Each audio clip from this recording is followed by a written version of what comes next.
turning to a trial in Georgia that's now underway in the shooting death of Ahmaud Arbery.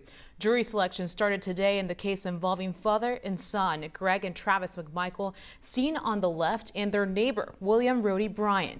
The three are charged with murder and other crimes in Arbery's death back in February last year. The McMichaels chased a 25-year-old while he was running in their neighborhood.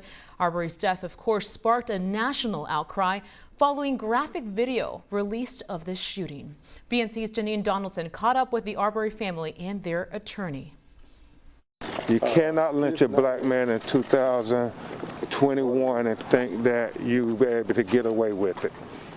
This is not just about Marcus' son Ahmaud.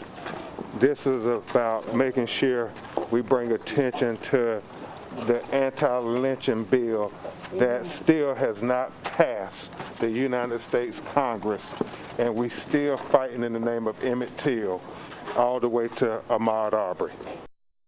Yeah, and hundreds of potential jurors were asked to report to jury duty. Jury selection could take a couple of weeks.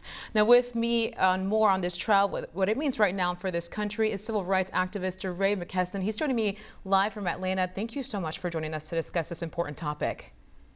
It's good to be here. Now, how important is this trial, and what could its outcome mean for the rest of the world? Yeah, so this is an interesting case. Remember that Georgia was the first state to repeal the citizen's arrest law in the country following the killing of Ahmaud Arbery.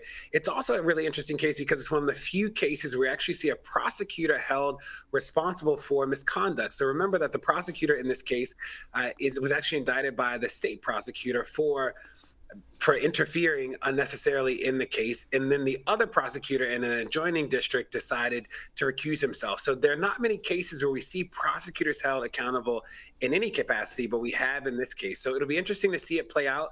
And the citizens arrest laws across the country have been used by white supremacists for a long time to hurt black and brown people. And it was good that Georgia repealed that law. And it'll be hopeful to see if this spreads across the country. Yeah, no, and how will this outcome impact our generation and future ones? You know, I think there are a lot of people who see these things happen and worry that there's never going to be any accountability. You saw the video. You also saw that these three white men just were free for a long time. They just hung out. And it took public pressure to force the government to do anything to hold them accountable.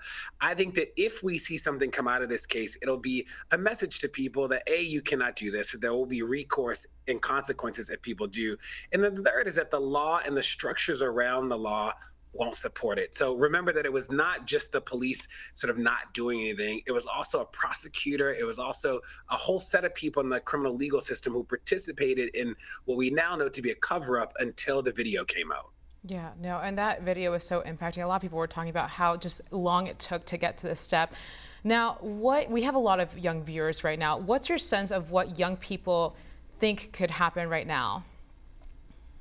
Yeah, you know, I think that this case is also a reminder that as we go into the next cycle of elections, that getting the right people in a whole set of offices matters a lot, whether it's the city council, whether it's elected judges are in almost all the states, whether it's a DA, that those roles will have a huge impact on these decisions in communities. Most of the criminal justice stuff that people care about is local. It's your mayor, it's your governor, it's your city council president. It's actually not the president of the United States. Most of the things that impact your life are really local. And I remind young people all the time that you can be the person in a position of power, and you can definitely be somebody who uses your vote and your voice to force things to happen. Yeah, DeRay, let's talk a little bit more about that. I feel like there's so much frustration that came out, with this case, of course, George Floyd. A lot of frustration and a lot of waiting time for people here across the nation. What can viewers do right now as they sit at home for this trial as it moves forward to kind of create more of that change that they're looking for?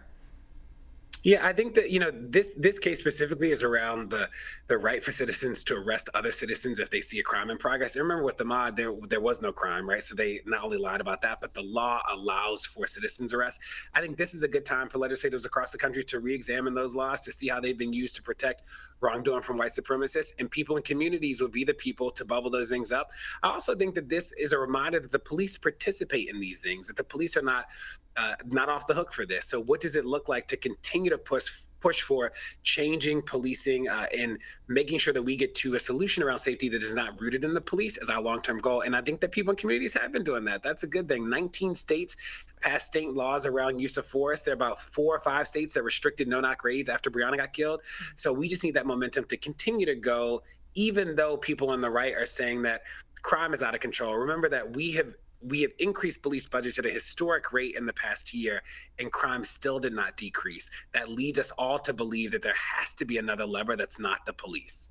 Okay, and of course, a lot of developing news. Unfortunately, this Monday, the world is mourning the passing of former Secretary of State Colin Powell. What's your reaction to this?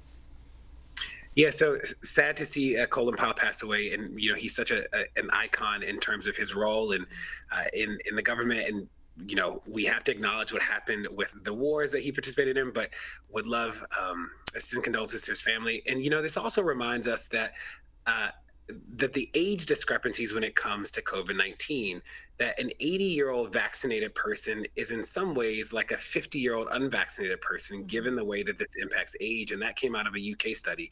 So it is a reminder for people to get vaccinated. And also remember that Colin Powell had blood cancer. So he was immunocompromised. And this is another reminder that the more and more people that are vaccinated, we will save the oldest people amongst us. All right, all good information. Again, thank you so much for joining us live from Atlanta. We'd love to have you back here on the Midday Jolt.